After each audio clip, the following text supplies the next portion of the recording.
Ada batasi sih teh. Biasalah.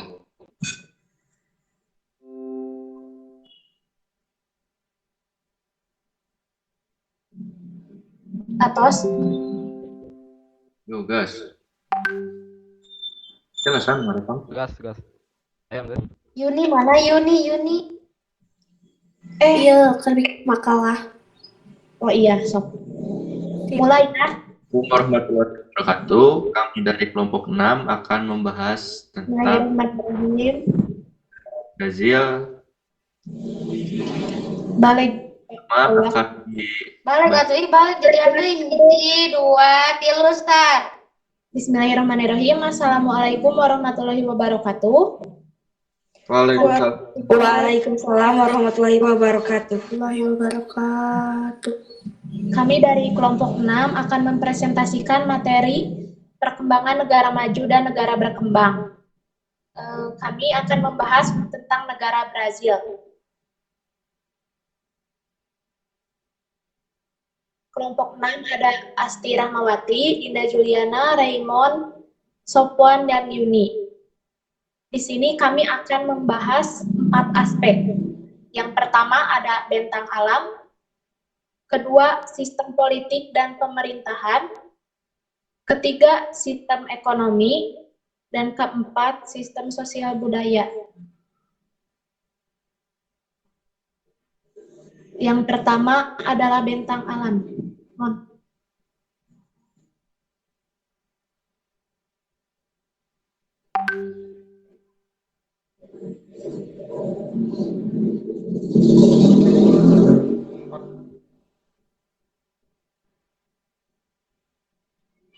Raymond slide-nya.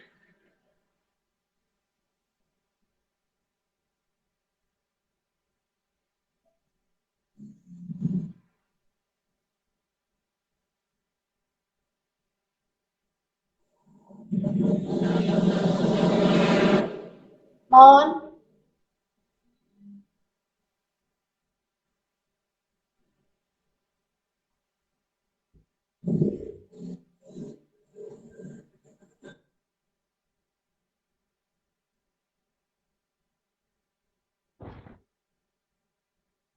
Satu, bentang alam.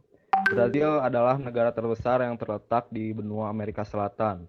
Luas negara Brazil adalah 8.547.404 km. Dengan jumlah penduduk sekitar 184.101.110 jiwa. Negara Brazil memiliki batas-batas wilayah di bagian timur Samudra Atlantik, barat Peru dan Kolombia, utara Suriname, Guyana, France Guyana, dan Venezuela.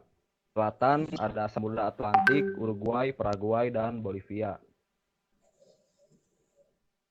Secara astronomis, negara Brazil terletak di antara 5 derajat LU sampai 34 derajat LS dan antara 35 derajat bujur barat sampai 74 derajat bujur barat. Posisi astronomi ini menyebabkan negara Brazil memiliki beberapa iklim, antara lain yaitu satu, iklim tropis, yang sebagian besar negara Brazil memiliki iklim tropis, seperti halnya dengan negara Indonesia. Hal ini menyebabkan negara Brazil memiliki suhu rata-rata yang cukup hangat, yaitu mencapai 37,5 derajat Celcius. Suhu rata-rata yang tinggi menyebabkan negara Brazil memiliki curah hujan rata-rata tahunan yang cukup tinggi, yaitu 2000 mm per tahunnya. Iklim ini sangat cocok untuk ditumbuhi oleh tumbuh-tumbuhan tropis seperti hutan hujan tropis, salah satunya yaitu hutan Amazon. Yang kedua, iklim subtropis. Iklim subtropis ini hanya menempati sebagian kecil di negara Brazil. Iklim ini terakumulasi di bagian paling selatan negara Brazil. Perbedaan iklim ini terjadi karena negara Brazil bagian selatan yang berbatasan dengan negara Uruguay sudah termasuk ke dalam lintang sedang. Perbedaan iklim di daerah ini juga ikut mempengaruhi keadaan fisik dan manusia di sana.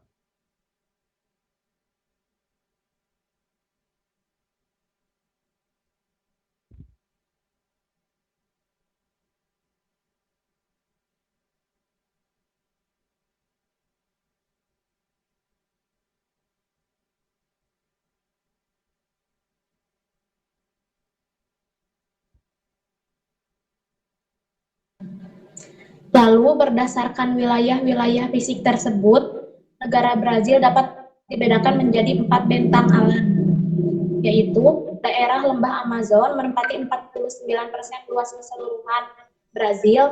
Daerah ini sebagian besar tertutupi oleh hutan tropika yang sangat lebat. Daerah ini memiliki curah hujan yang tinggi.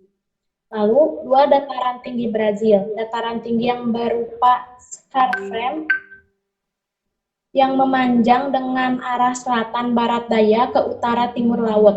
Dataran tinggi ini mencapai ketinggian lebih dari 900 mdpl.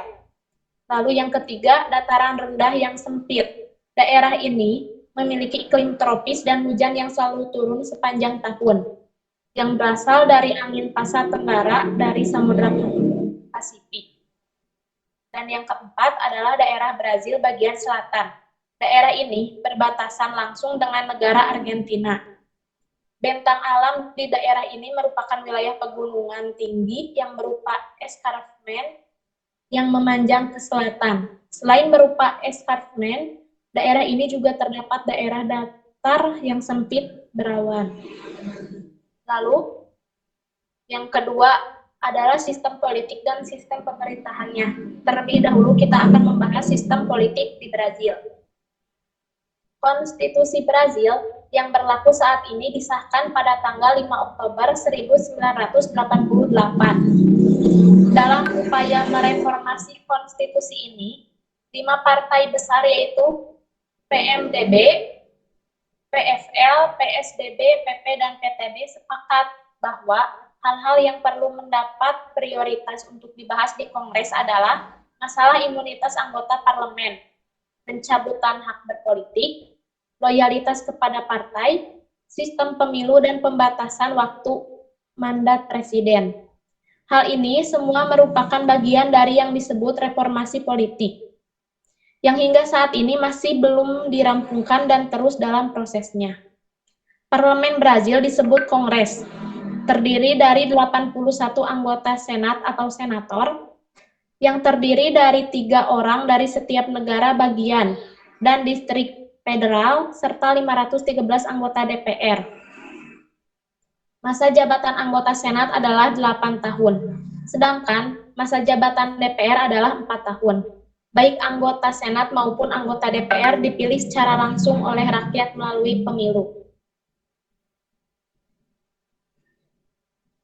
Menurut konstitusi Brazil ini, negara Brazil berbentuk republik federasi dengan kabinet presidensial.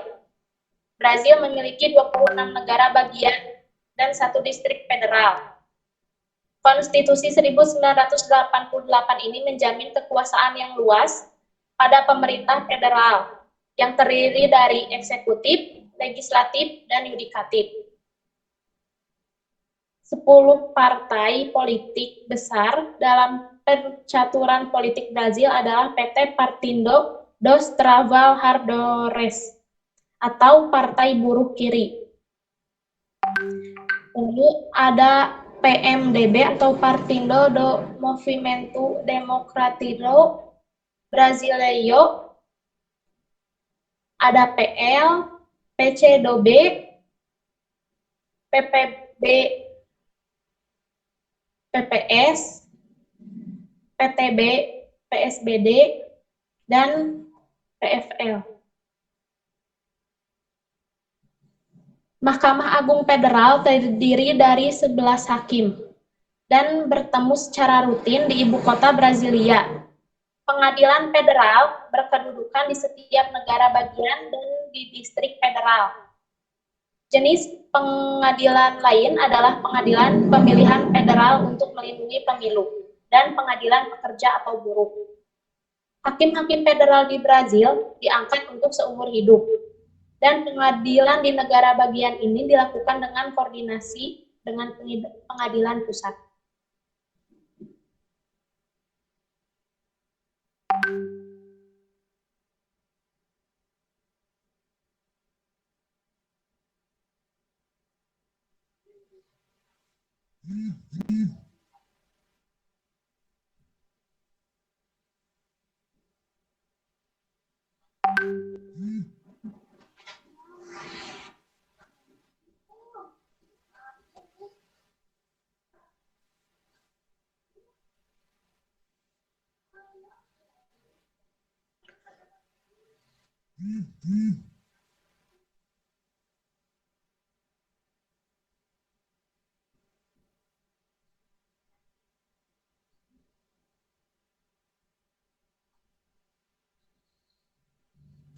Sistem pemerintahan.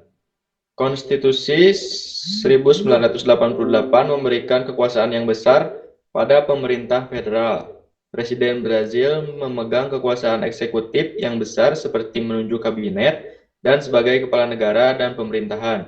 Presiden dan wakil presiden dipilih bersamaan dalam pemilihan umum 4 tahun sekali. Kongres nasionalnya, Kongreso Nasional, adalah sebuah badan bikameral parlemen dua kamar yang terdiri dari Senat Federal, Senado Federal, dan Cámara dos Deputados, yang masing-masing terdiri dari 81 dan 513 kursi dengan masa jabatan yang berbeda.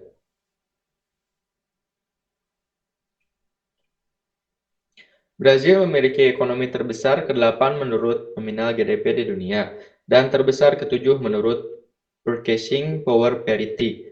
Ekonomi Brazil dikarakterisasikan oleh ekonomi berorientasi ke dalam dan pasar bebas secara moderat. Ekonomi Brazil adalah yang terbesar di Amerika Latin dan terbesar kedua di hemisfer barat. Dari 2000 sampai 2012, Brazil menjadi salah satu dari ekonomi utama dengan pertumbuhan tercepat di dunia, dengan rata-rata peringkat pertumbuhan GDP tahunan lebih dari 5%. Dengan ekonominya pada 2012 yang menggeser Britania Raya, membuat ekonomi Brazil menjadi ekonomi terbesar ke-6 di dunia.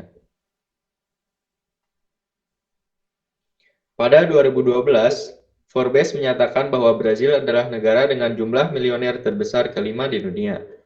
Jumlah yang besar ketimbang jumlah yang ditemukan di negara-negara Amerika Latin lainnya, dan pernah di atas Britania Raya dan Jepang.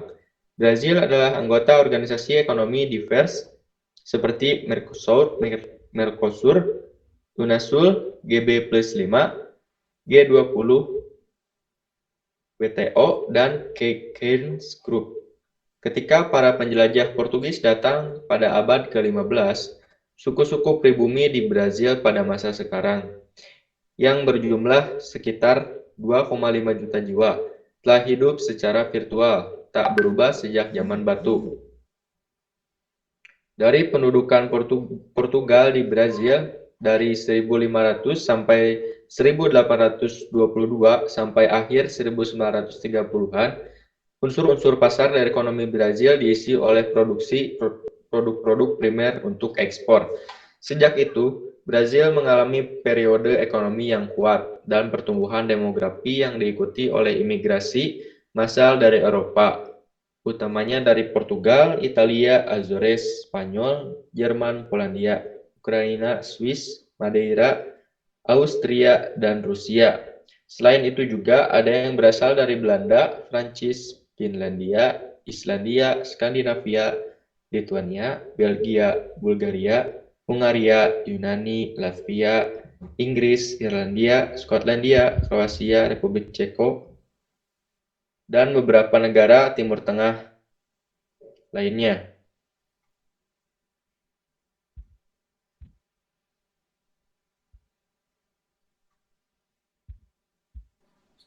Ganti slide.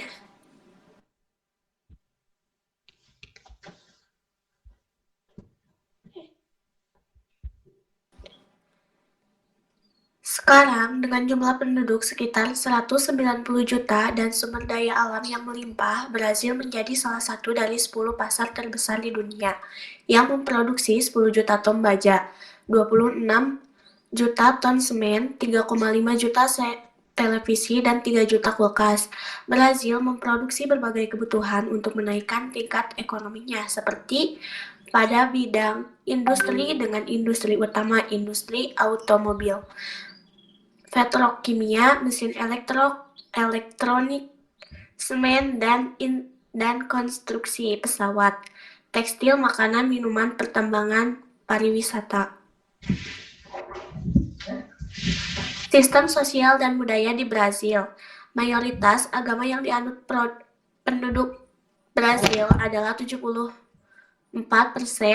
agama Katolik Roma, sedangkan 15,4% menganut Protestan dan terus berkembang. Sekitar 2,3 juta penduduknya menganut spiritisme, terbanyak di dunia. Sebenarnya dilihat dari kondisi sosial masyarakatnya, Brazil masih dikategorikan negara berkembang, sama halnya seperti Indonesia. Namun, Brazil memiliki persamaan angka GDP yang cukup fantastis, yaitu 794,10 US dollar miliar. Wilayah lindung di Amazonas, Brazil menggambarkan 3 kali lebih banyak menghasilkan uang ke dalam perekonomian negara dari pariwisata daripada peternakan. Sistem sosial dan budaya. Budaya Brazil adalah budaya dari beragam sifat. Sebuah etnis dan budaya percampuran terjadi pada masa kolonial antara penduduk asli Amerika, Portugis, dan Afrika membentuk sebagian besar kebudayaan Brazil. Pada akhir abad ke-19 dan awal abad ke-20, imigran Italia, Jerman, Spanyol, Arab, dan Jepang menetap di Brazil dan memainkan peran penting dalam budaya, menciptakan multikultural dan masyarakat multietnis. Budaya Giroud dan Bungkol hidup inti di Brazil berasal dari budaya Portugis karena hubungan kolonial kuat dengan kerajaan Portugis. Di antara peninggalan lain, Portugis memperkenalkan agama Katolik dan arsitektur kolonial. Beberapa aspek budaya Brazil adalah kontribusi dari Italia, Jerman, dan imigran Eropa lainnya. Sejumlah besar dan mewaruhi mereka lebih dekat ke selatan dan tenggara Brazil. Orang Amerindian dipengaruhi bahasa dan masakan Brazil dan dipengaruhi bahasa, masakan, musik, dan tari agama Afrika. Sekian presentasi dari kelompok kami. Mohon maaf bila ada kesalahan. Apakah ada yang ingin ditanyakan?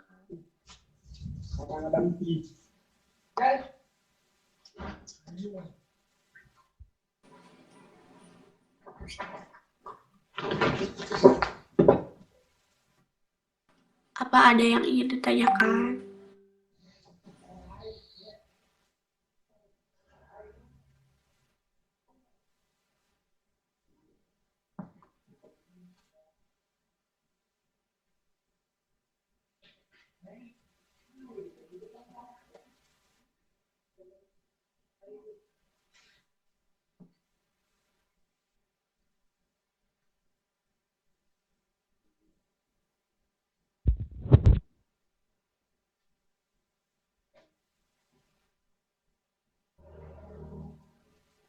Izin bertanya, saya Cindy Novitasari dari kelompok 1.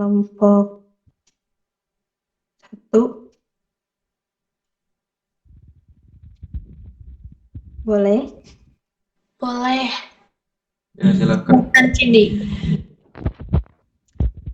Kan Brazil itu dalam perekonomiannya penghasil kopinya itu penghasil terbesarnya itu kan kopi. Nah, gimana cara Brazil mengolah sumber daya itu gitu supaya ekonominya bagus?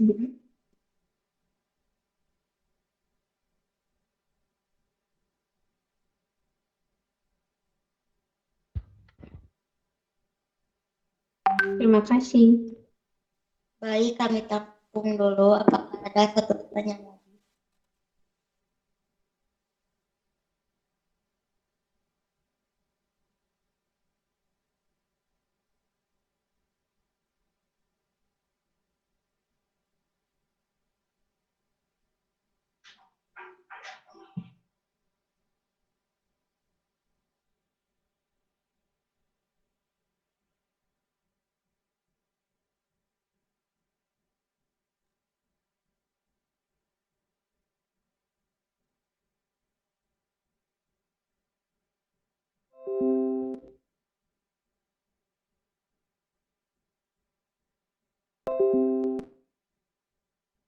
Apakah ada pertanyaan lain?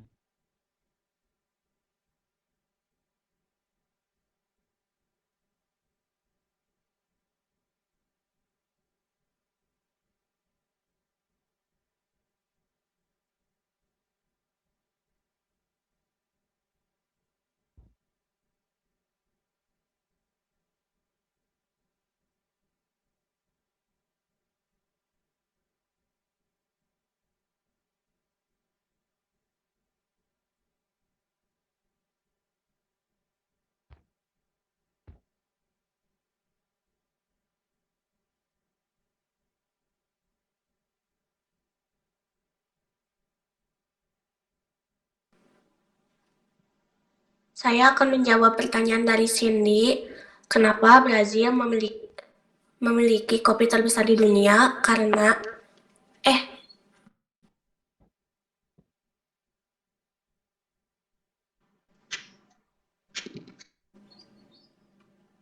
bagaimana cara mengolah sumber daya itu agar ekonominya bagus? Yaitu dengan cara menjualnya ke pasar-pasar internasional. Jadi menjual kopi tersebut ke berbagai pasar di negara-negara dunia, ke berbagai negara. Baik, izin menambahkan juga ya jawaban dari Yuni. Kopi sendiri masuk ke negara Brazil itu emang udah sejak lama tahun 1700-an. Nah, mengapa di Brazil kopi dapat dipertahankan seperti itu? Karena kemampuan negara Brazil sendiri untuk menetapkan positioning pada citra negara dalam dimensi makro perkopian seperti itu, dalam promosi interaksi investasinya dalam bidang kopi dapat mempertahankannya seperti itu.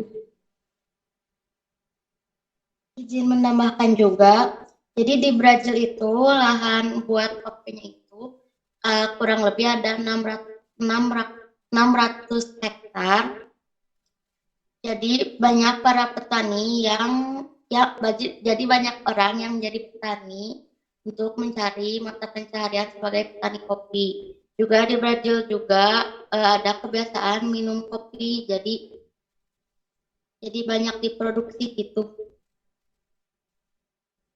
Dan kopinya juga yang dihasilkan adalah berkualitas tinggi, jadi laku di pasaran luas hingga banyak uang.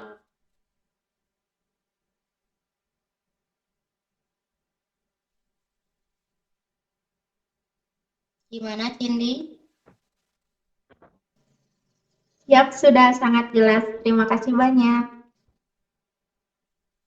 Oke, sama-sama. Apakah ada yang ingin ditanyakan lagi? Apabila tidak ada, kami akan menutup presentasi.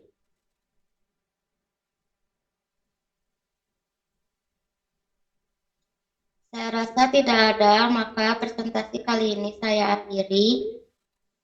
Wassalamualaikum warahmatullahi wabarakatuh.